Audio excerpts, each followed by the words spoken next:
everyone, it's Lindsay here with you today, and I have a really fun technique where I'm going to be printing with the Imagine craft mat. Now this craft mat is wonderful just to use as a work surface, but it can be used as a tool. So today I'm going to show you how to use this craft mat to print on your cardstock. So like I said, this is great just as a work surface. It's nice and rubbery, it's non-stick, it doesn't slide around, and it's got two sides. So if you like a gridded side better, there is one of those. Now you'll get all the instructions when you get your craft mat, how to clean it, all that jazz. But I'm going to show you how to print with this. So I've got a piece of cardstock. This is an A2 size piece of white cardstock, so 4 1/4 by 5 1/2. And I'm just going to take some masking tape and outline the area around it. Now I've stuck this down just so it doesn't move around on me with a little bit of rolled up masking tape. You can use double-sided adhesive if you want. And then I'm just going to take 4 pieces of tape and go along the outside. Now this is a great technique because if you don't make A2 size cards, you can go as big or as small as you want. You could do this on scrapbook pages, you could do this on 5 by 7 cards, you could do this on itty bitty little lunchbox notes. But I've got my paper ready to go. I've got my outline. I have 3 VersaFine Clear ink colors.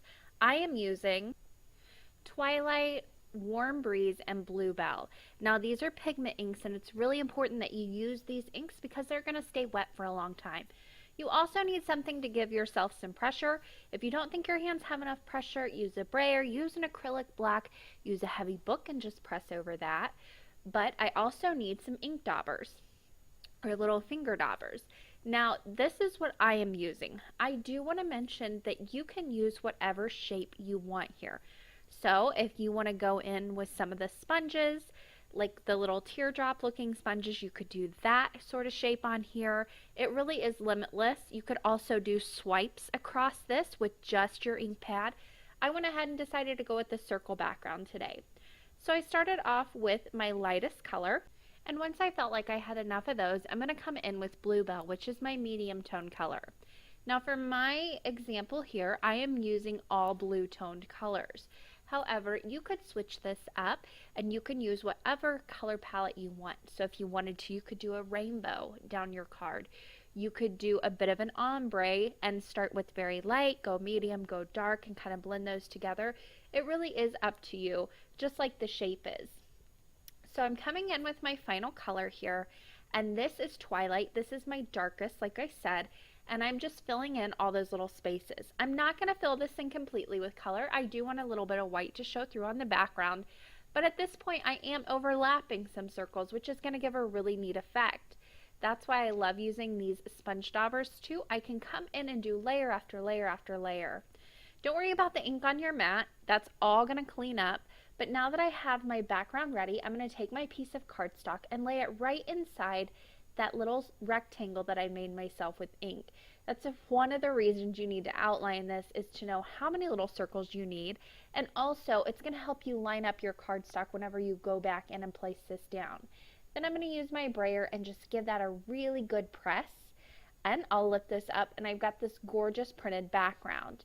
Now I can get another print. You can also possibly get about 3 prints from this. Each time you print with this, it's going to get a little bit lighter. You can come back in and add more ink if you wanted to and do like a 2-tone, so you've got a very light background, and then you've got a little bit more darker spots on there too.